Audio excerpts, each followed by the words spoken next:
I don't tend to cast a lot of blob builds in my replays, just because I don't find them particularly interesting. We have Zin Money versus Great Guy Kai. But as I was watching this at ×3 speed to see if it was a replay worth casting, I saw some interesting things. So we are going to cast a blob build. They exist.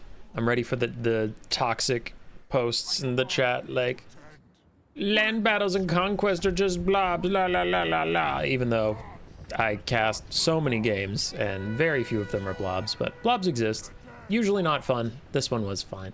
So for the High Elves, we have a very tight build. 2 Spearmen, a Keepers of the Flame Phoenix Guard led by Caradrian, who did bring his heal that he can use on them, so he's going to try and heal up those very, very strong halberds.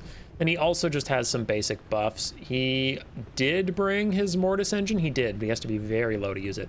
Triple Elven Sea Guard, the Silic One-Eye Merworm ROR.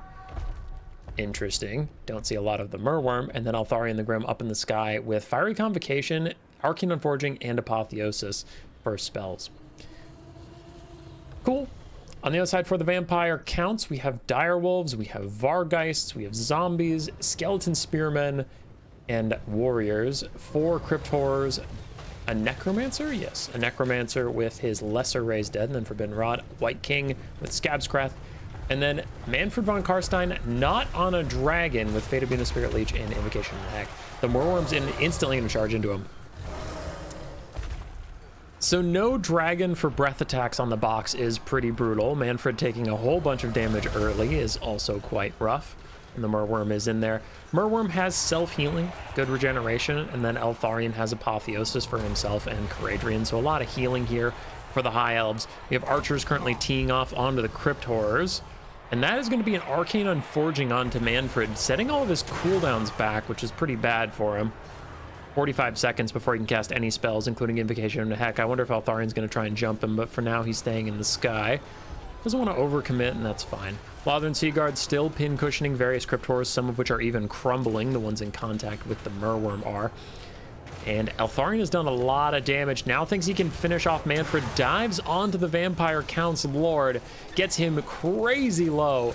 1300 HP on Manfred this early into the game. It is a bit of a disaster for the Vampire Counts. Manfred sneaks away, gets behind his Crypt Horrors, and gets to safety. Lothern Seaguard under attack in the back by the Direwolves and Crypt Horrors, taking a lot of damage. 40 armor, and then they were not braced because they were facing the other directions. They got hit in the rear, and they're already routing, which does feel a little surprising. Surprising that they took that much that quickly. Spirit Leech on to Eltharion. Invocation Heck onto Manfred, so Manfred's chucking out spells while he can. He is trying to get away from Eltharion, is going to sneak his way back towards his own troops, summons a zombie on top of himself. He's going to try and run through the enemy spearmen, but Eltharion is on top of him, misses a couple of attacks, and now gets distracted by zombies. Manfred's trying to sneak away. He did get hit by Eltharion once again. The zombies seem to be doing their job, and Manfred is going to get into those spears, gets movement orders to keep running through. Caradrian is stuck on the ground with Crypt Horrors. So is he even on horseback? He is on horseback. Okay, so he's large. Not that they have anti-large or anything, it's just easier to hit him than when he's a foot character. Fiery Convocation goes through, hits 3 or 4 of the Vampire Count's units. Altharian lands on it. Manfred once again, though he misses the charge attack, and he misses the second one too. Very unlucky there from Eltharian. Damn, he's really going to be pissed off about that. Merworm is still going nuts in the background. The High Elf infantry are still just grinding away, though most of the Lothern Seaguard have been shut down. Looks like one is dead, one is routing, and one is holding, but definitely not shooting anymore, as a Scabscrath is going to seal the fate of the final Lothern Seaguard, who will also retreat. Manfred is very low. Necromancer taking a ton of damage from Caradrian. Eltharion jumps in as well. It's hard to find all the health bars in here, but the White King, Manfred, and the Crypt Horrors are holding all strong together. Good for them, but the Merworm gets a hit onto Manfred, who's trying to once again sneak away. Vargheist dive in as bodyguards, push away Eltharion, keep Caradrian away as well, and Manfred runs for it. Fate of Buna onto the Keepers of the Flame, who are getting their captain, the Phoenix Guard, heal right now. Whole bunch of physical resistance, but also that nice juicy heal, mitigating a lot of the damage of the Fate of Buna. And Eltharian's charging in again, trying to take out Manfred, and again, getting a couple good hits in as Manfred tries to squirrel away. He's been hovering around 1300 HP for like this whole game. Another Spirit Leech onto Eltharion as he runs for it. And I wonder if Eltharion needs to just save up the Winds of Magic for another Arcane Unforging, because that did a lot of damage against Manfred in the early game. And he does need to secure the kill on that Caster Lord if he's going to win this game against the Vampire Counts, make their leadership worse, and of course just reduce the fate of Bunas on the Keepers of the Flame. Caradrian still trying to grind it out. Faint and Riposte giving him crazy stats along with Colossal Strike. He's trying to fight back against the White King, and the White King has been quietly doing a ton of work. Just fighting these various single entities. Looks like he's been slapping Caradrian slightly, hitting the Merworm once in a while too. Though I'm shocked the White King is hitting him that much. Only 44 melee attack versus Caradrian's 80 melee defense when he has his defensive buffs up. I know he's getting hit in the back and stuff. It's just a little surprising. As Caradrian continues to get hit by the White King. Eltharion's still stuck in the middle of crap. He did bring his Mistwalker's Barrage, so every so often he is just dropping nukes on all the people around him. Another Spirit Leech is in from Manfred. The Merworm gets... No. The Merworm gets the Apotheosis. Caradrian is low. Okay, sure. Hold on, I get that one. He wants Caradrian to get low to proc his Mortis Engine. Fine, but not going to heal Eltharion. You're going to heal the Merworm, who had more health than Eltharion at the time, and does it. And the Merworm has self-regen. All right, Caradrian's Mortis is up, so he's starting to drain everybody down. You can see the Vampire Count sprint over, because once you get him low, you need to finish him, or it wasn't worth getting him low at all. As he's starting to drain down all these units, he has a very powerful Mortis Engine, but he's fighting mostly single entities, so he's really not getting that much damage out as the White King lands another hit.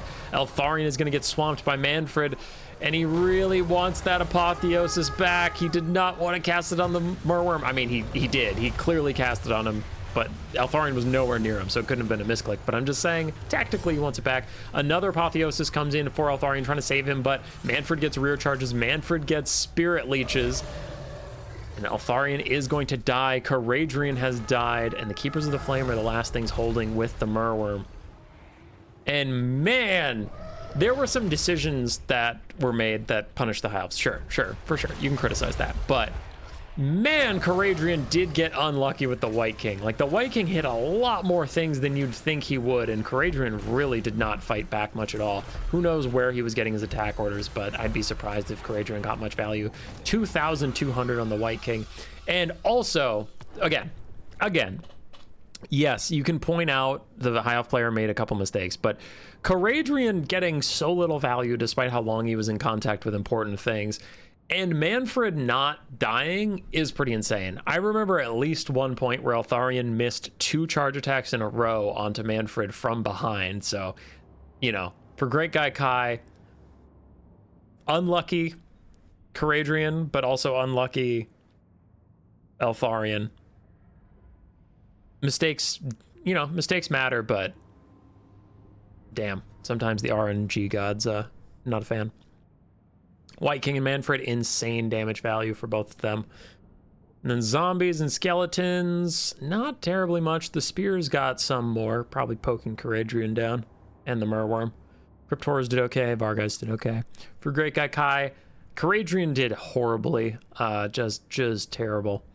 Eltharion did well, Keepers of the Flame did pretty well. Lava and Seaguard more mixed, but overall fine. And the Merworm actually did solidly. GG's. Oh, yeah, so I watch him, like I said, I watch him at ×3 speed to see if they're worth casting.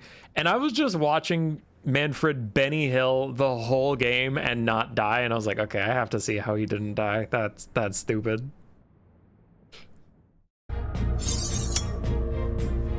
Roar. Subscribe, yes.